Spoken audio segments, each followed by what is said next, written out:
Thank you, Roy. Good morning. Welcome to Melbourne City Adventist Church. And for those of you who are joining us for the first time today, this place might seem a bit confusing to you because it doesn't look like a church. You had to wait for someone to let you in downstairs in the building. You took the lift up here to the 10th floor, and here you are in what seems to be an office space. We've tried to convert it, but it's an office space. But to me, this place is a miracle. You see, 5 years ago, we started with the 7 of us. And you might recognize some of us. That's Micah there, the little baby. You see James and Galen, Roy, myself, Sam, Michael, and at the very far left, that's Jody. Jody used to be with us, but then she moved, and she's actually in the U.S.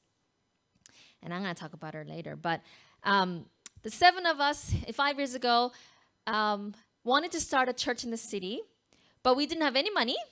And we didn't have a venue.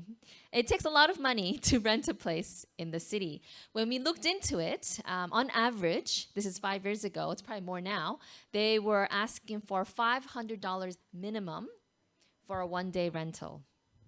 So if times that by 52 weeks, that's a lot of money. We didn't have it. So we prayed a bold prayer. We said, God, give us a free venue in the city. Amen. A few days after we prayed that prayer, Roy met up with someone that he knew from Melbourne because Roy had Bible worked here as a missionary in Melbourne before. So there was someone who saw him again and said, hey, how have you been? Let's catch up for lunch. And they were just talking. And the gentleman named Derek said, hey, do you need a place to start your church? And Roy said, yeah, we do. And he said, I've got an office space in the city. Would you like to have a look? And Derek thought, sure, I'll be polite. And he's imagining cubicles. And so then, they come up to the 10th floor. The lift doors open. And Derek Rippingale leads Roy through the conference rooms and then to this meeting room, to the lunchroom and the kitchen. And Roy's getting very excited because it's exactly what we needed. Perfect amount of space, storage here, perfect for the children's rooms and for Bible study groups and to have potluck or, little nibbles in the back. And so Roy turned to Derek and said, how much? And Derek turned to him and said, don't worry about it. He said, Roy, people like me who have the money are looking for people like you who have the vision to help God's cause. And so, was this a coincidence or was this providence? You see, for us, it was a game changer. At that time, we were wondering, are we going to be able to do this, or should we just pack up and go back to the U.S.? But at that moment, we knew that God had a plan for us here, that God had a plan for this church. And so here we are 5 years later, and a little over five years now. And did you know that we have over 98 people on our contact list? Those are people who come to our church, come to our small groups, or in Bible studies, or in very close contact with this church. 98 people. And that's not counting all the people who we have impacted and who have moved to other places, etc. That is all possible, those nearly 100 people, because of what happened 5 years ago. So every time you walk into this space, I want you to remember that this place was an answer to prayer and that this place is the evidence of God. You see, God does not always reveal himself in lightning bolts and thunder and cloud messages in the sky or dreams and visions. Sometimes he reveals himself to us in the everyday, in the sequence of events that seem like coincidences or chances to us. But if we stopped and reflected, we would see the invisible, that God is orchestrating circumstances and people and events to reveal himself to us. And that's the case in the book of Esther. I don't know how many of you have read the book of Esther, but Esther is one of the books in the Bible that the Protestant reformer Martin Luther really didn't like. And there's a reason for it. And there's a reason that for the first 700 years of church history, not a single commentary was written on the book of Esther. Why was that? Well, one of the reasons could be that the book of Esther is one of the few books in the Bible, there's one of two, that do not mention God at all. In the entire book, not only is God not mentioned, there is no mention of prayer, angels, dreams, or any religious practice.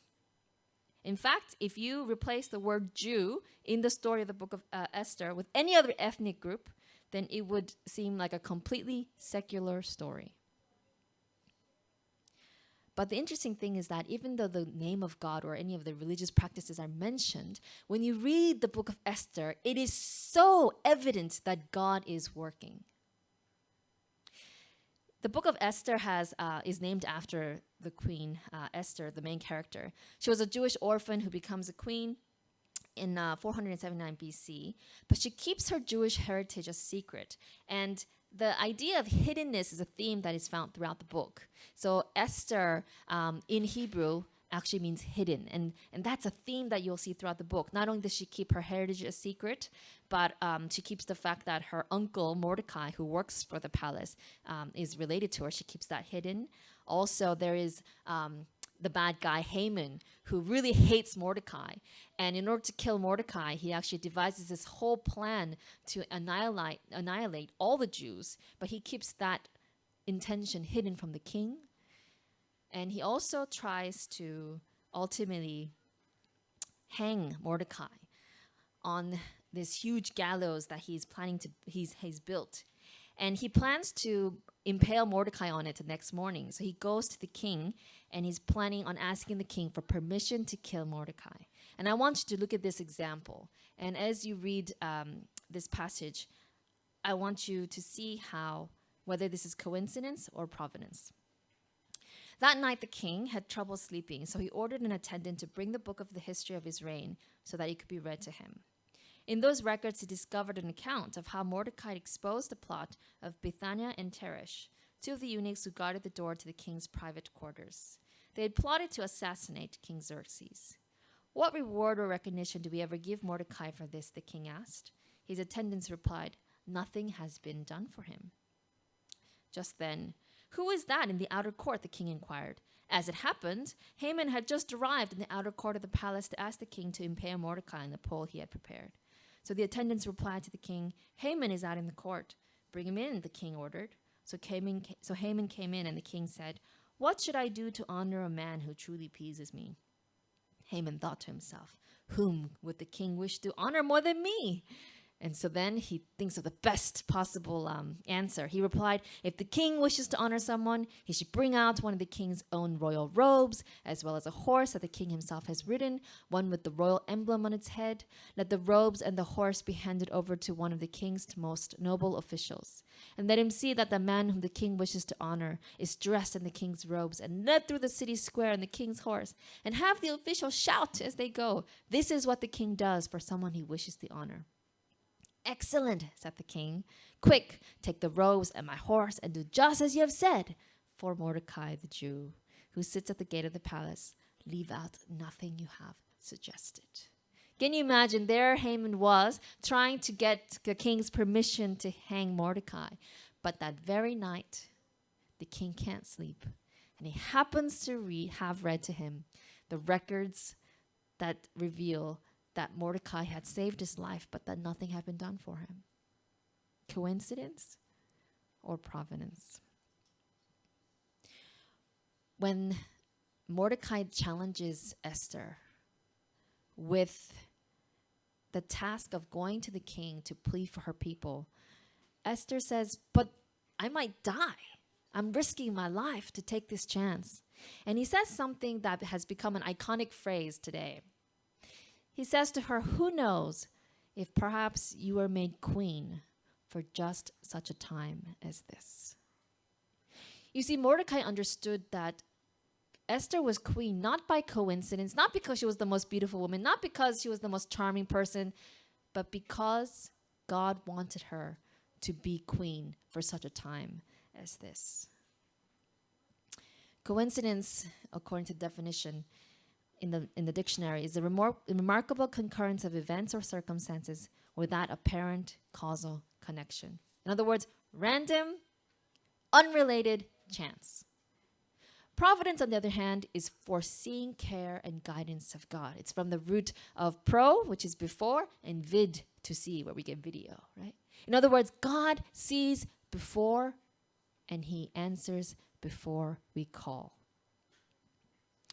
When I was visiting my family in the U.S. in November, I went to my sister's church. My brother-in-law is also a pastor, so I was there, and of course, you know, my brother and my sister are busy going around talking to everybody. So I was sitting alone at the potluck table, and there was this young man who came up to me, and he said hello, and I said hello, and he said, "You don't know me, but I know who you are." And I said, "Okay, interesting beginning to this conversation." And he said, "I've seen a sermon that you preached online 5 years ago." I said, "Oh, okay. Which sermon was that?"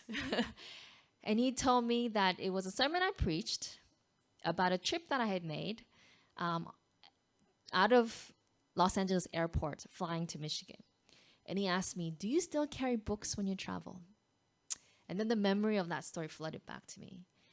And back then, I used to take books when I went on travels when I was single and didn't have like 2 kids and 500 luggages to take. I used to take these books, these sharing books, these little books about Jesus, little books on hope and peace. And I used to pray in the morning, "Lord, on my trip today, if there's someone that needs this book, please help me to be able to give it to that person."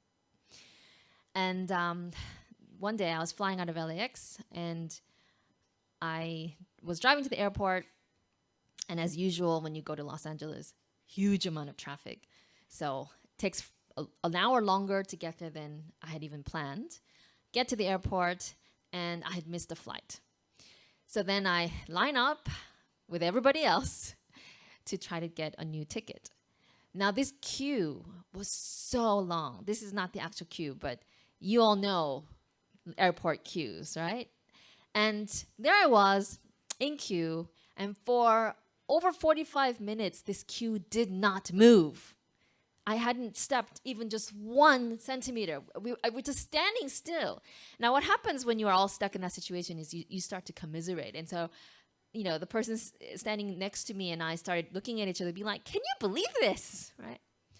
So he and I started talking. You know, he was on a business trip in his, you know, mid-40s perhaps. And for the first hour, a lot of small talk. But by the second hour, we started to get to know each other a bit better.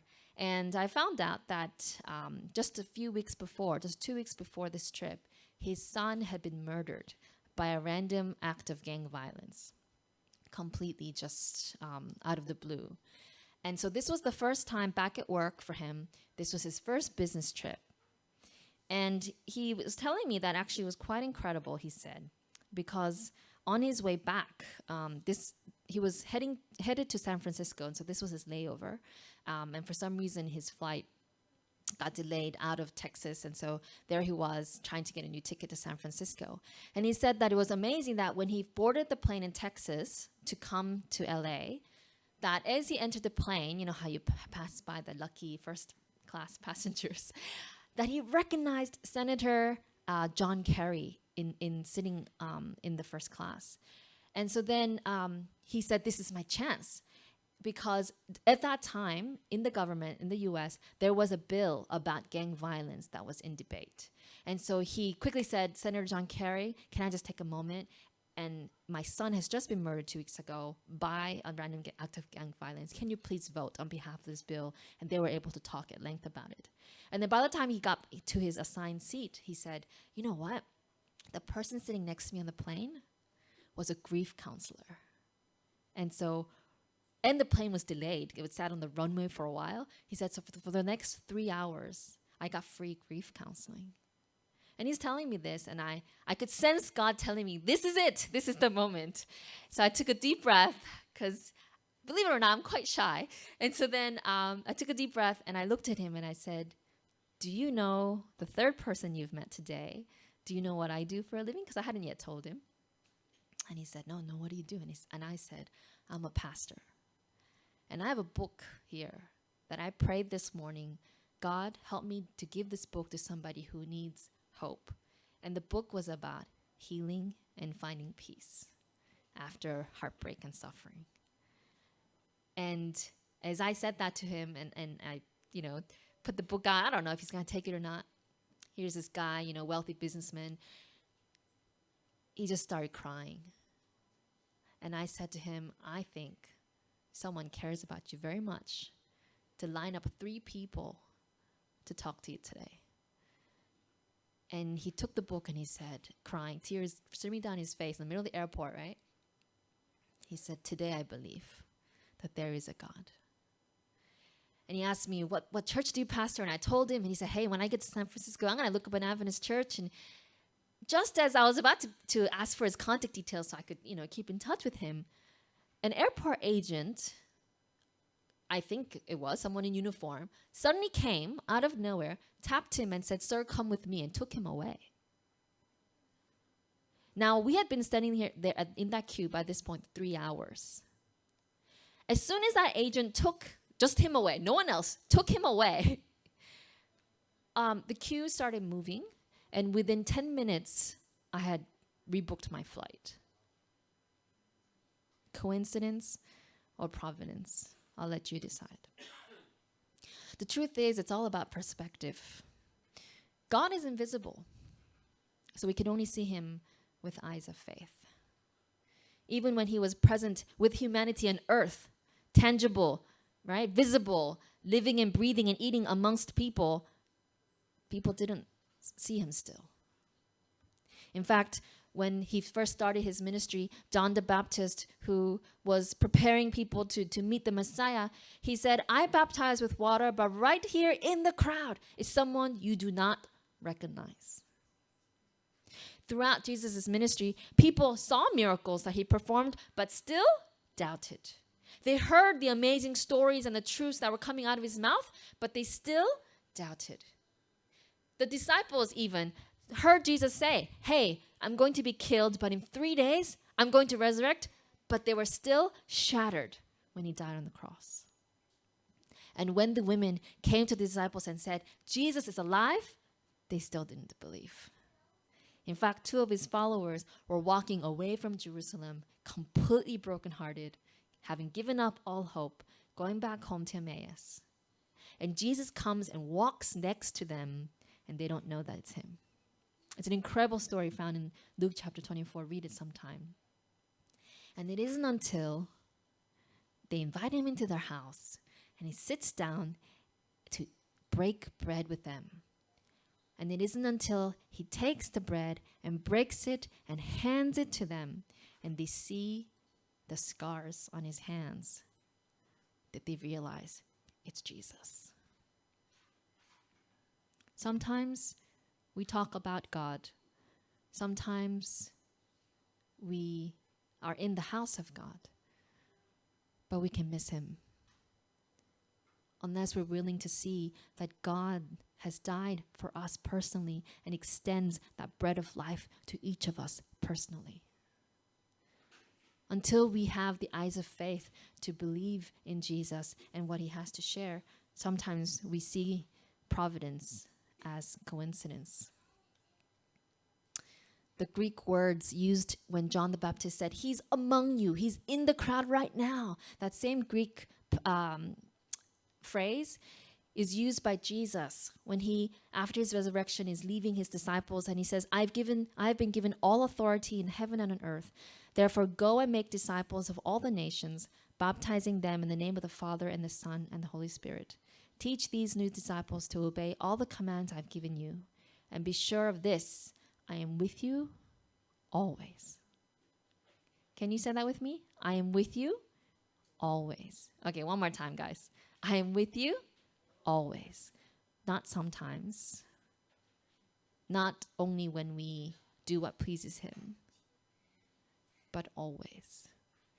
Jesus says he's with us always, even to the end of the age. And he uses that same Greek phrase that John had used when he said, he's amongst you, but you don't recognize him. Jesus is saying, I'm amongst you.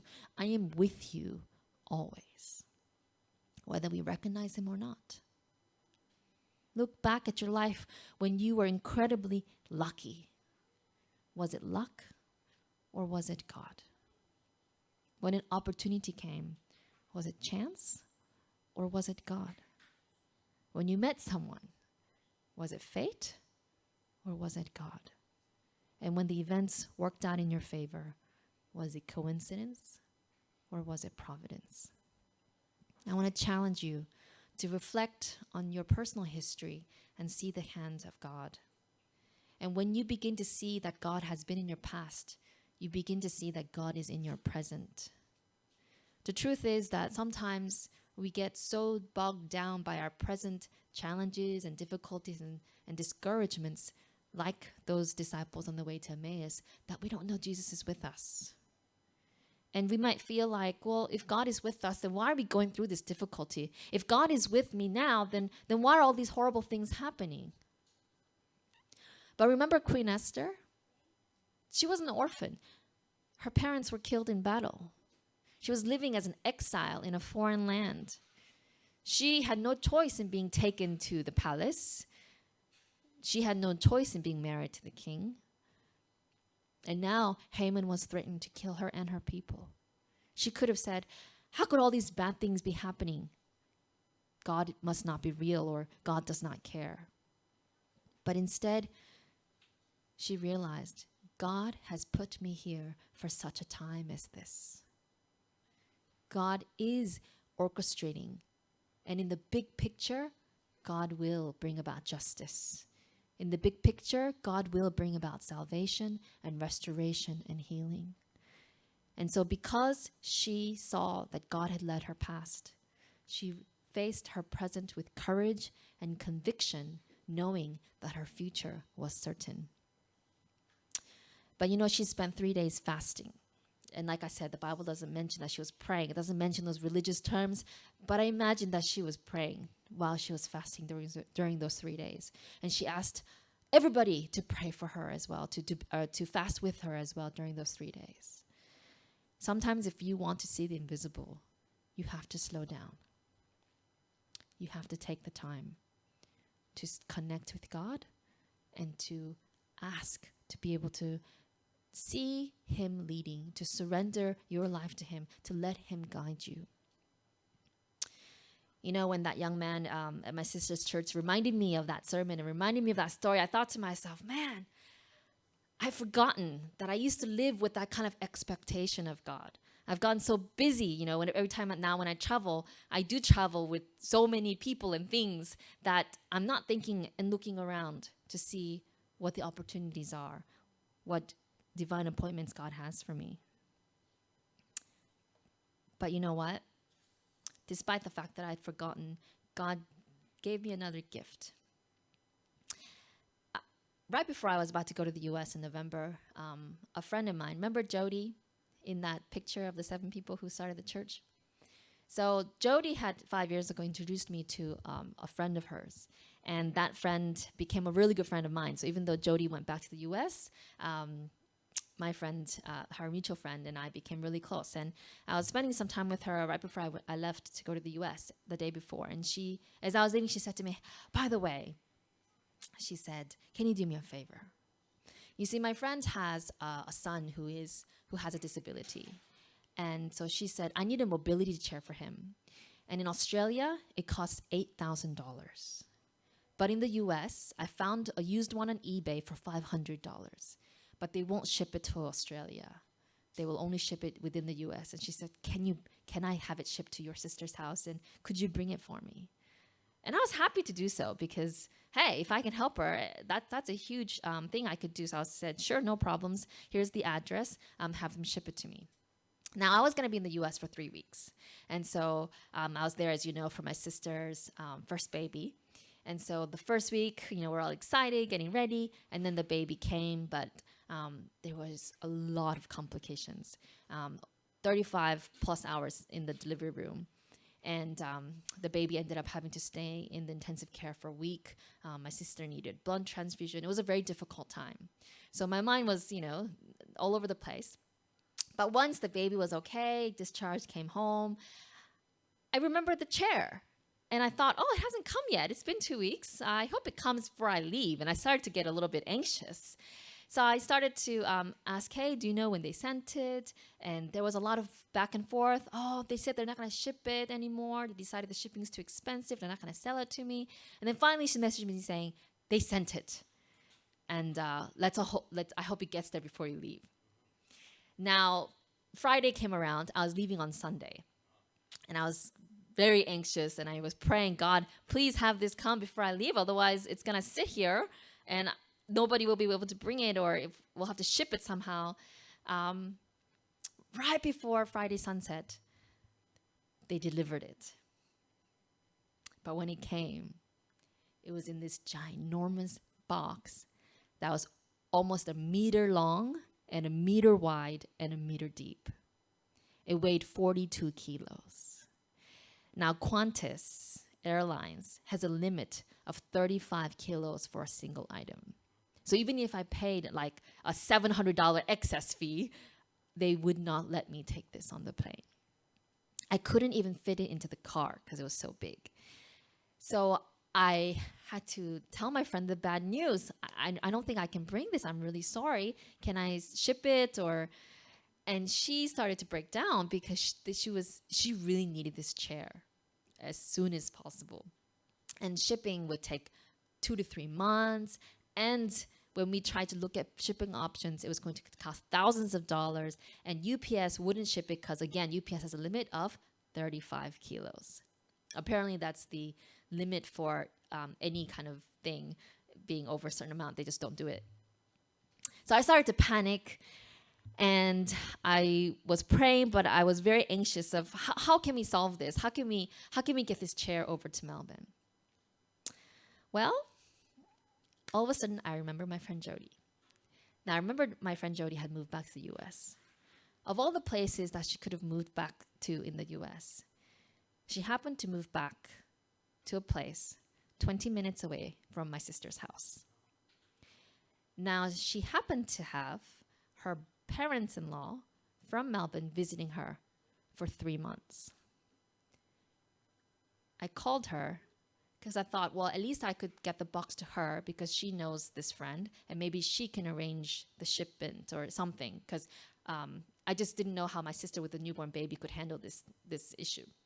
So I called Jody, and it so happened that Jody's parents-in-law, who had been there for 3 months, were flying out that Sunday on the same Qantas flight that I was flying out. So all of a sudden, the heavens opened and I thought, okay, well, if there's 3 of us, somehow maybe we can divide this item into 3 parts and then we can take it. And then I found out that Jody's father-in-law has silver status thanks to all his flying around the world. And so then all of a sudden the chances got greater that this is possible, we can do this. And of course it happened that Jody's father had a huge pickup truck that could take this ginormous box to their house to try to take it apart. And it so happened that the very next night they were going to come to my sister's town to attend a Christmas parade. Anyway, so the next day they came, they picked it up, they took it home, they opened the box, and thankfully the chair actually is meant to be taken apart in 2 and folded, and so they were able to do that. And by the time they did that and put it in 2 separate boxes, they said, we're very confident this will work. Now, I still had a big knot in my stomach because I was just this was so important and I was so worried about this. And my sister, sleep deprived as she was with a newborn, turned to me calmly as can be. And this is why my sister is my hero, and said, Junha, don't worry about it. This is not a coincidence that you're all flying on the same flight. You know, any other airport, any other time, anything else, it wouldn't have worked, but you're on the same flight out. It's going to work out. This is clearly God. He's got this. Don't worry about it. I still worried about it, though. And until they came and picked me up, we got to the airport, and there was no queue at all. We were able to check in, and, you know, I don't know. We prayed right before we got to the counter. Jody's parents-in-law are both pastors as well. And so the three of us were like, okay, we're going to put all our powers together for prayer and ask God to help us get this over to Melbourne. So we prayed. We got to the counter. It was oversized, even though we divided it. And they said, yep, just take it over to the oversize. No fee, no charge, just a bunch of fragile stickers on it. No issues. Merry Christmas, they said. And so then Roy came to pick me up. And because there were three of us, we were able, because if it had just been me, I already had my bags and box. I wouldn't have even been able to push it along. But because there were three of us, we each had our 3 carts with all the boxes and all the luggage, pulled it through, got to Melbourne. Roy picked me up in the van, and we got the chair to my friend. And I just felt God convicting me, during that whole flight, 16 hours on the plane. I was so happy because not only did I know that God cared for me, but it was so clear that God cared for her and her son. And I felt God telling me, you need to tell her that I did all this for her. That months before you booked your tickets, months before you planned your trip, I knew everything that was going to happen. And I put it together so that you could help this family, so that you can tell this family how much I love them. So again, I took a deep breath, and when I got to see her, I told her that. She's not Christian, but I told her, we've been friends all these years, and I never talked to her about God. She knows I'm a pastor, but I never talk about it. But I told her, I believe that this was not coincidence. I believe that this is providence, that all of this worked out so that we could bring this chair for you free of charge. She doesn't believe, but maybe one day as she reflects back, she will see the invisible. And maybe one day when you slow down to pray and reflect, you can see that God has always been there for you and that God will always be there for you. And maybe that day can be today. Maybe this afternoon you can spend some time connecting with God, reflecting on your history, reflecting on your present, and hoping for the future. The Aboriginal pastor, Dr. Gundara, said this: in our experience, God is not somewhere floating over Australia. Rather, God is revealed in the life of the people. God in Christ is with all human beings, especially those who are poor, outcast, and threatened. Perhaps as we spend time with the people around us, especially the people who are in the margins, we can see Jesus in the midst of them. I pray that as you experience the miracle of recognizing God's presence in your life, that you will experience the blessing of seeing providence instead of coincidence in the lives around you as well. May God bless you.